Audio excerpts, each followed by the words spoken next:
तृतीय वर्ष संस्कृत के विद्यार्थियों के प्रश्न पत्र प्रथम से संबंधित विषय का अध्ययन आज की इस कक्षा में किया जाएगा।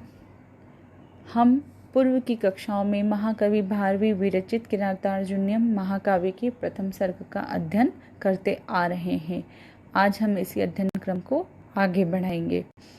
पूर्व की कक्षा में हमने देखा है कि द्वैत वन में युधिष्ठिर के पास आए हुए गुप्तचर ने किस प्रकार से दुर्योधन की राजव्यवस्था का विवेचन किया था। आज हम देखेंगे कि गुप्तचर युधिष्ठिर से आगे क्या कह रहा है। प्रस्तुत पद्य में गुप्तचर कहता है कि स यौवराज्ये नव यौवन उद्यतम निधाय दुःशासनम ईविद्शासन मखेश्व खिन्नो अनुमतः पुरोधसा धिनोति हव्येन हिरण्यरेतसम। इसके शब्दार्थ हैं कि इद्ध शासन अर्थात अप्रतिहत आज्ञा वाला, जिसकी आज्ञा का कहीं भी उल्लंघन न हो सके।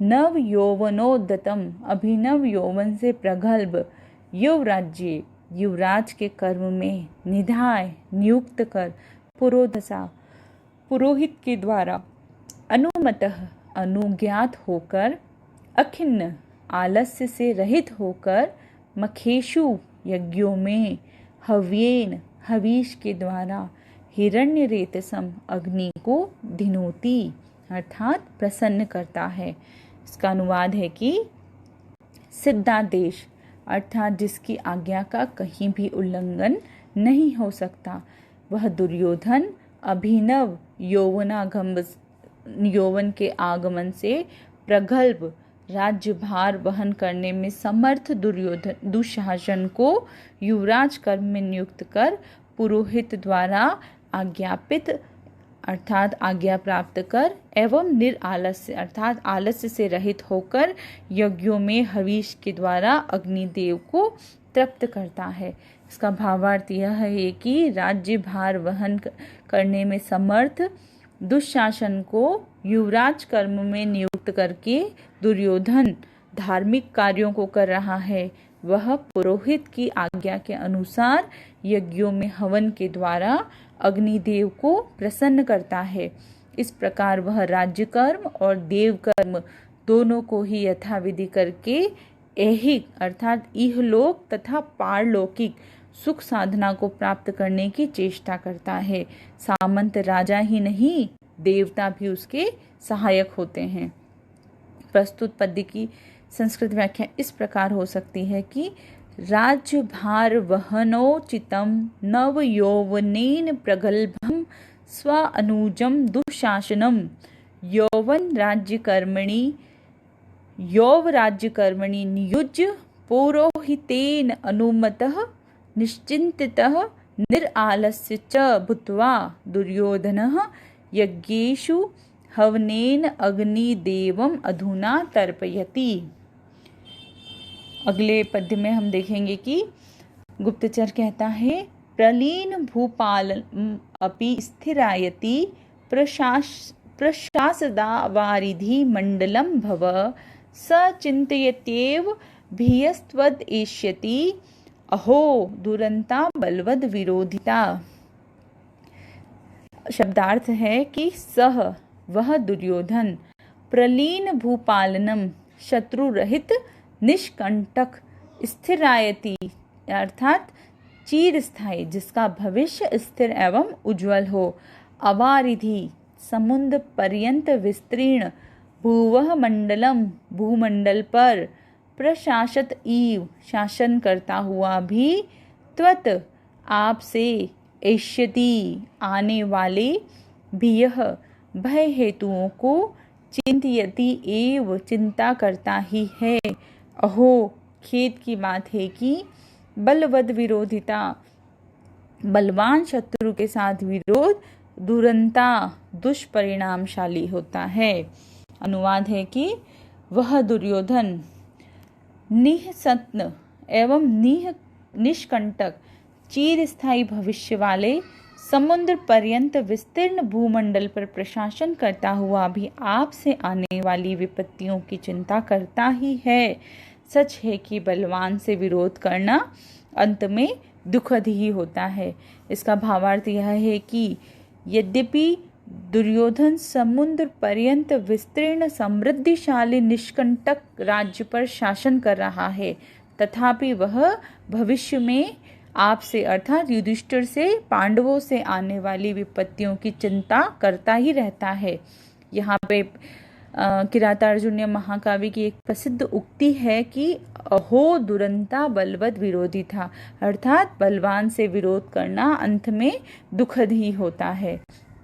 प्रस्तुत पद्य की संस्कृत व्याख्या इस प्रकार है कि यद्यपि दुर्योधनः आसमुद्रम निष्कंटकम समृद्धम राज्यम अनुशास्ति, तथापि सः त्वत्तः सवर्मेव उपत्यमाणः युद्धा विपत्ति आलोचयति एव सत्यम यत बलवता शत्रुणा स विरोधी भावः परिणामे दुःखप्रद भवति।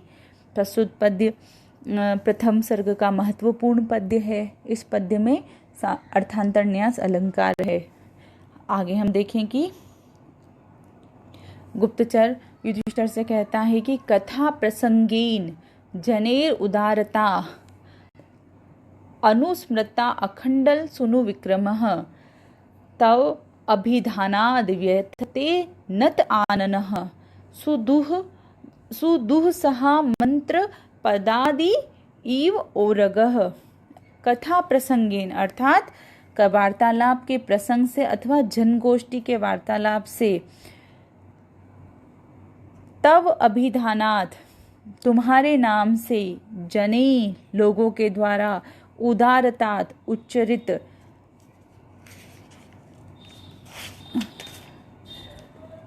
अनुस्मृता अखंडल सुनी विक्रमः जिसने अर्जुन के पराक्रम को याद किया, अर्थात तुम्हारे नाम के उच्चारण से जिसे अर्जुन के पराक्रम की याद आ गई है।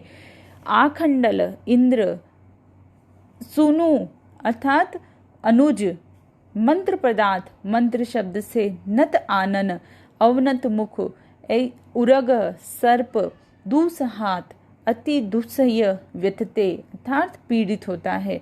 इसका अर्थ है कि लोगों के वार्तालाप प्रसंग से लोगों द्वारा उच्चारित तुम्हारे नाम के स्मरण के कारण जिससे अर्जुन के पराक्रम की याद आ गई, ऐसा वह दुर्योधन अधोमुख होकर उसी प्रकार व्यथित होता है जैसे विश्ववेद्य व्यतिकर से उच्चारित अति दुस्सह गरुड़ मंत्र पद से जिसे गरुड़ के पाद विक्षेप की याद आ गई है, ऐसा सर्प अधोमुख होकर दुखी होता है।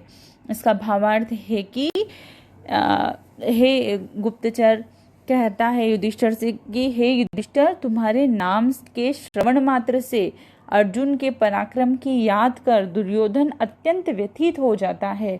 वह उसी प्रकार व्यथित हो उठता है जैसे कि असहनीय गरुड़ मंत्र के उच्चारण से गरुड़ के पाद विक्षेप की याद कर अधोमुख होकर सर्प दुखित हो जाता है।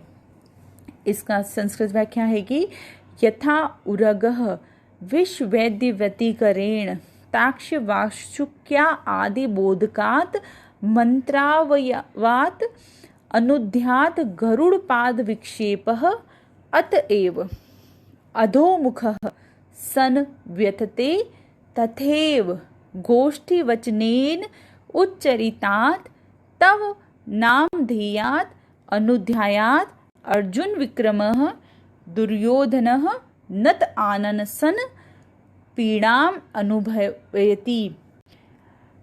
इस पद्य में उपमा तथा श्लेष अलंकार है। इस पद्य का तात्पर्य है कि यद्यपि दुर्योधन एक कुशल राजा की रूप में राज्य व्यवस्था का संचालन कर रहा है, समुद्र पर्यंत पृथ्वी का उपभोग कर रहा है, तथापि छल द्वारा जीती गई अपनी राज व्यवस्था के लिए वह भयभीत है कि कहीं पांडवों से, युधिष्ठिर अर्जुन से पुनः यह राज व्यवस्था छीनी न जाए, वे पुनः उसको युद्ध में पराजित न कर दे, तो वह सदैव मन में कहीं न कहीं भयातीत रहता ही है।